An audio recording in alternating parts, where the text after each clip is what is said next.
या लेक्चरमध्ये आपण एक महत्त्वाचे समाजसुधारक पाहणार आहोत, ते म्हणजे दादोबा पांडुरंग तर्खडकर.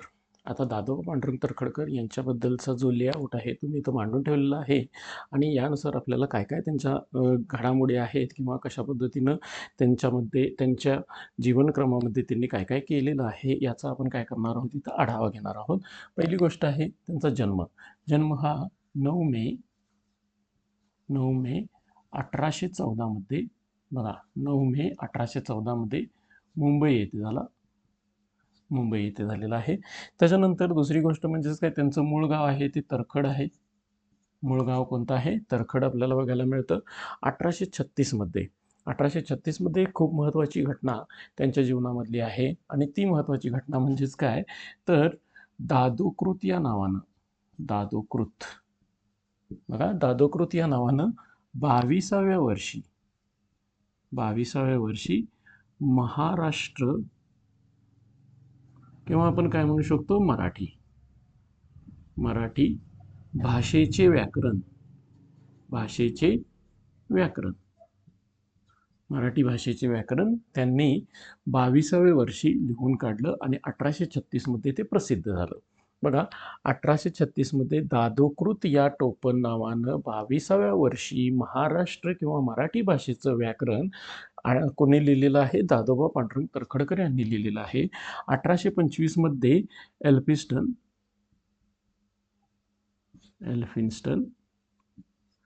एल्फिन्स्टन संस्थेमधून काय केलेलं आहे? शिक्षण पूर्ण केलं. बघा, एल्फिन्स्टन संस्थेमधून शिक्षण घेतलं आणि जावरा संस्थानाच्या नवाबाचे, बघा महत्वाचा मुद्दा आहे, जावरा नवाबाचे शिक्षक म्हणून ते रुजू झाले. बघा, जावरा नवाबाचे ते शिक्षक म्हणून रुजू झालेले आहेत. 1825 एल्फिन्स्टन इन्स्टिट्यूटमधनं शिक्षण घेतलं आणि जावरा संस्थानाचे नवाबाचे शिक्षक म्हणून ते रुजू झालेले आहेत. आत्मचरित्र 1847 पुनःप्रकाशित करण्यात आलं. प्रकाशित करण्यात आलं आणि हे करण्याचं काम प्रियोळकर यांनी केलेलं आहे. बघा, हा महत्त्वाचा मुद्दा आहे. प्रियोळकर यांनी ते काय केलेलं आहे? पूर्ण केलेलं आहे. आत्मचरित्र 1847 पूर्ण करण्यात आलं. त्याच्यानंतर बघा, 1840 एक महत्त्वाचा मुद्दा येतो. 1840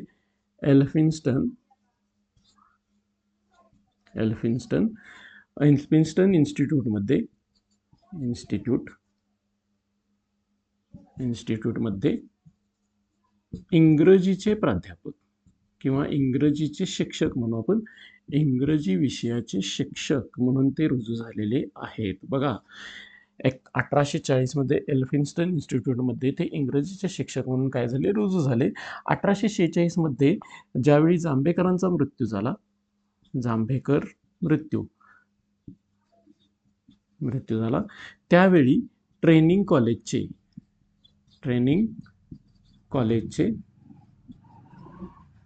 कॉलेजचे डायरेक्टर बनलेत. डायरेक्टर म्हणून ते काय झालेत? रुजू झालेले पाहायला मिळतात. त्यानंतर आपल्याला ज्यावेळी दादोबा पांडुरंग तर्खडकर यांचा आपण विचार करतो, तर दादोबा पांडुरंग तर्खडकर यांच्याबद्दल आपल्याला ही जी माहिती मिळाली, तर याच्यामध्ये आपल्याला काय बघायला मिळालं?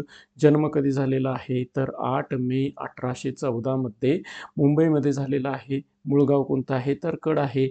1836 दादोकृत या टोपण नावानं 22व्या वर्षी त्यांनी मराठी भाषेचं व्याकरण लिहिलं. 1825 एल्फिन्स्टन सॉरी एक मिनिट, नेटिव्ह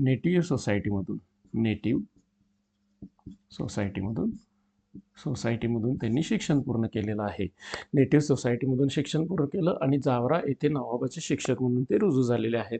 आत्मचरित्रामध्ये 1847 आत्मचरित्र पुनर्प्रकाशित करण्यात आलं. कोणी संपादित केलं? तर प्रियोळकर यांनी संपादित केलं. 1840 एल्फिन्स्टन इन्स्टिट्यूटमध्ये ते इंग्रजीचे शिक्षक म्हणून रुजू झाले. 1846 जांभेकरांच्या मृत्यूनंतर ट्रेनिंग कॉलेजचे डायरेक्टर म्हणून ते काय झालेले आहेत? तर तिथं रुजू झालेले आहेत. त्याच्यानंतर त्यांच्या जीवनामध्ये येणाऱ्या महत्त्वाच्या गोष्टी म्हणजेच कोणत्या? त्यांनी कोणत्या कोणत्या संस्थेमध्ये काम केलं आणि कोणत्या कोणत्या संस्थेमध्ये त्यांचं आपल्याला हातभार बघायला मिळतो? तर मानव धर्म सभा ही पहिली संस्था आहे. ते मानव धर्म सभेची स्थापना ही 22 जून 22 जून 1844 मध्ये करण्यात आली. कुठं करण्यात आली? तर सुरतमध्ये करण्यात आली. महत्त्वाचा मुद्दा. तर मानवधर्म सभेची स्थापना 22 जून 1844 मध्ये सुरतमध्ये करण्यात आली आणि ह्या सुरतमध्ये करण्यात आलेल्या या मानवधर्म सभेसाठी दुर्गाराम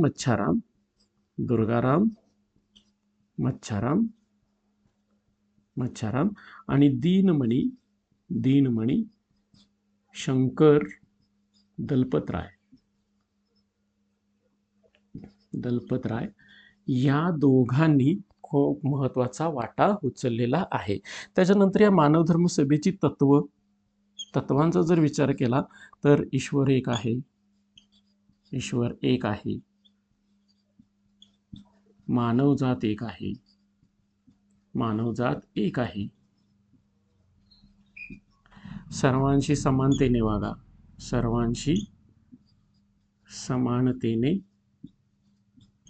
वागा, अस्पृश्यता पाळू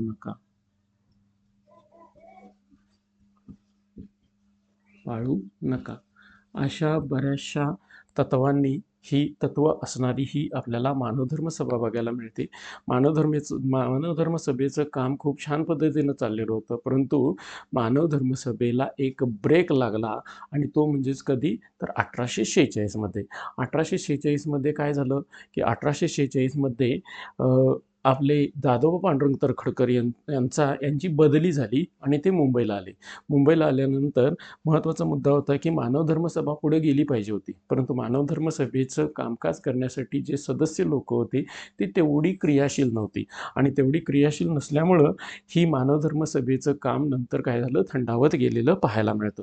त्याच्यानंतर आपल्याला बघायला मिळते ज्ञानप्रसारक सभा ही 1848 मध्ये मुंबई येथे स्थापन करण्यात आलेली होती. मुंबईमध्ये एल्फिस्टन कॉलेजच्या विद्यार्थ्यांनी स्थापन केलेली ही ज्ञानप्रसारक सभा याचं अध्यक्षपद हे कुणाकडं आलेलं होतं? तर दादोबा पांडुरंग तरखडकर यांच्याकडं आलेलं होतं. त्याच्यानंतर या सभेचं काम काय होतं? तर ज्ञानप्रसार आणि दुसरं होतं सामाजिक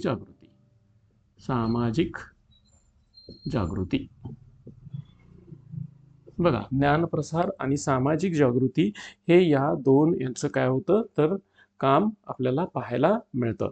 त्याच्यानंतर बघा, आपल्याला दुसरी सभा येते ती म्हणजेच कोणती? परमहंस सभा. आता परमहंस सभेचा जर विचार केला तर परमहंस सभा ही 1849 मध्ये स्थापन झालेली सभा होती आणि याच्यामध्ये आत्माराम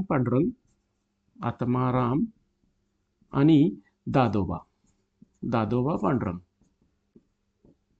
पांडुरंग हे प्रवर्तक होते. बघा, आत्माराम पांडुरंग आणि दादोबा पांडुरंग हे ह्या सभेचे काय होते? प्रवर्तक होते. आणि दुसरी महत्त्वाची गोष्ट होती, परमहंस सभेमध्ये जगत्वासी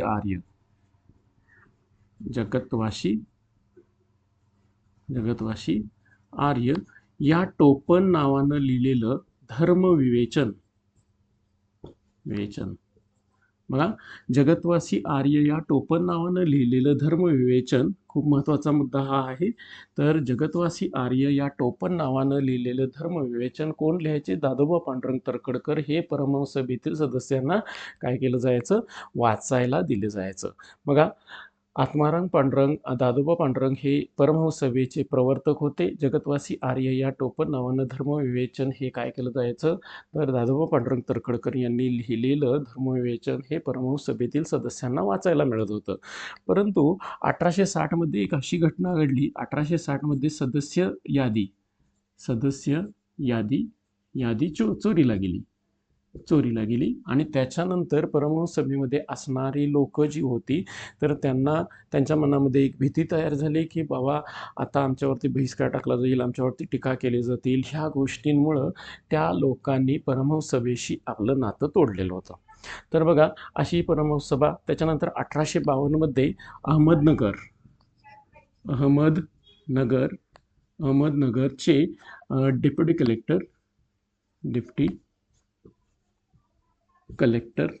कलेक्टर म्हणून दादोबा पांडुरंग तरखडकर यांची नियुक्ती करण्यात आली. 1857 मध्ये त्यांनी आपल्याला भिल्ल जमातीचा म्हणजेच भिल्लांचा बंड, भिल्लांचा बंड मोडून काढला आणि त्यामुळे त्यांना 1857 मध्ये राव बहादूर पदवी देण्यात आलेली आहे. बघा, या पद्धतीनं आपल्याला 1852 1857 मध्येच्या क्रिया बघायला मिळतात. त्याच्यानंतर ग्रंथसंपदेमध्ये जर आपण त्यांचा विचार केला तर पहिली गोष्ट मराठी भाषेचे व्याकरण, मराठी भाषेचे व्याकरण या व्याकरणामुळेच दादोबा पांडुरंग तर्खडकर यांना मराठी भाषेचे पाणिनी म्हटलं जातं. पाणिनी, बघा ही महत्त्वाची गोष्ट आहे. मराठी भाषेचे पाणिनी दादोबा पांडुरंग तर्खडकर यांना का म्हटलं जातं, तर मराठी भाषेचे व्याकरण लिहिण्याचं काम कोणी केलं? दादोबा पांडुरंग तर्खडकर यांनी केलं. कधी केलं? तर दादोकृत या नावानं 22व्या वर्षी महाराष्ट्र भाषेचे किंवा मराठी भाषेचे व्याकरण त्यांनी लिहिलं, म्हणून त्यांना मराठी भाषेचे काय म्हटलं जातं? पाणिनी असं म्हटलं जातं. त्याच्यानंतर बघा, त्यांनी मराठी नकाशाचे पुस्तक, त्याच्यानंतर धर्मविवेचन, त्याच्यानंतर आपल्याला पुढली गोष्ट म्हणजेच काय, तर त्यांनी विधवा श्रमार्जुन,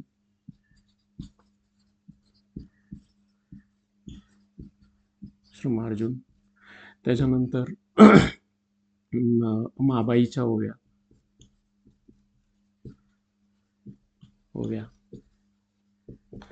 त्याच्यानंतर विद्येच्या लाभाशिवाय,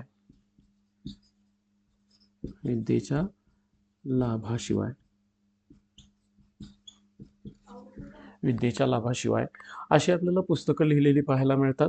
त्याच्यानंतर एक महत्त्वाचं पुस्तक म्हणजेच काय, तर मोरोपंतांची त्यांच्या केकावलीवर टीका करणारं पुस्तक, आणि त्याला यशोदा पांडुरंगी म्हणतात. यशोदा पांडुरंगी हे एक महत्त्वाचं पुस्तक त्यांनी लिहिलेलं पाहायला मिळतं. बघा, एवढ्या सगळ्या गोष्टी आपल्याला दादोबा पांडुरंग तर्खडकर यांच्याबद्दल बघायला मिळतात. तर दादोबा पांडुरंग तर्खडकर यांचा जर आपण विचार केला तर पहिली गोष्ट म्हणजे त्यांचा जन्म 9 मे 1814 मध्ये मुंबई येथे झालेला आहे. त्यांचं मूळ गाव तर्खड आहे. त्याच्यानंतर त्यांनी 22व्या वर्षी दादोकृत या नावानं काय केलं आहे, महाराष्ट्र भाषेचं किंवा मराठी भाषेचे व्याकरण लिहिलेले. 1825 मध्ये नेटिव्ह स्कूलमधून शिक्षण पूर्ण केलं आणि जावरा संस्थानाचे नवाब म्हणून ते रुजू झालेले होते. त्याच्यानंतर त्यांचं आत्मचरित्र 1847 मध्ये पुनःप्रकाशित करण्यात आलं आणि ते पुनःप्रकाशित करण्याचं काम प्रियोळकर यांनी केलेलं आहे. त्याच्यानंतर 1840 मध्ये एल्फिन्स्टन इन्स्टिट्यूटमधून काय केलेलं आहे, एल्फिन्स्टन इन्स्टिट्यूटमध्ये ते इंग्रजीचे शिक्षक म्हणून रुजू झाले. 1846 मध्ये जांभेकरांच्या मृत्यूनंतर ट्रेनिंग स्कूलचे डायरेक्टर म्हणून रुजू झालेले आहेत. मानव धर्म सभा 22 जून 1844 मध्ये सुरत येथे स्थापन केली. त्याच्यामध्ये दुर्गाराम मच्छराम, दीनमणी शंकर दत्तपतराय यांनी त्यांना खूप मदत केलेली आहे. तत्व कोणते होते? ईश्वर एक आहे, मानवजात एक आहे, सर्वांशी समानतेने वागा, अस्पृश्यता पाळू नका. ज्ञानप्रसारक सभा 1848 मध्ये मुंबईमध्ये स्थापन करण्यात आली. ती स्थापन करण्याचं काम एल्फिन्स्टनच्या विद्यार्थ्यांनी केलं. त्याचे अध्यक्षस्थान आणि त्याचं जे काम होतं ज्ञानप्रसार आणि सामाजिक जागृती आपल्याला बघायला मिळतं. परमहंस सभा 1849 मध्ये स्थापन करण्यात आली. आत्माराम पांडुरंग आणि दादोबा पांडुरंग हे त्याचे प्रवर्तक होते. जगतवासी आर्य या नावानं त्यांनी धर्मविवेचन लिहिलं जायचं, ते त्यांच्या सदस्यांना वाचायला मिळायचं. 1860 मध्ये सदस्यांची यादी चोरीला गेली आणि त्याच्यानंतर परमहंस सभेचं काम सुद्धा काय झालं, थांबलेलं आहे. 1852 मध्ये ते अहमदनगर डेप्युटी कलेक्टर झाले. 1857 मध्ये भिल्लांचा बंड मोडून काढण्याचं काम त्यांनी केलं आणि त्यावेळी त्यांना राव बहादूर अशी पदवी मिळाली.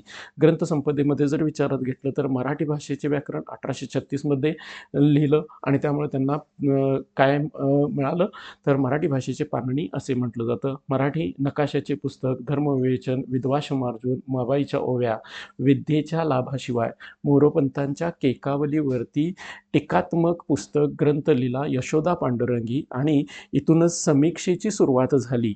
इथूनच पुढे समीक्षेची सुरुवात झाली असं मानलं जातं. बघा, या पद्धतीनं आपण दादोबा पांडुरंग तर्खडकर यांच्याबद्दलची ही पूर्ण माहिती इथं आपण बघितलेली आहे. थँक्यू.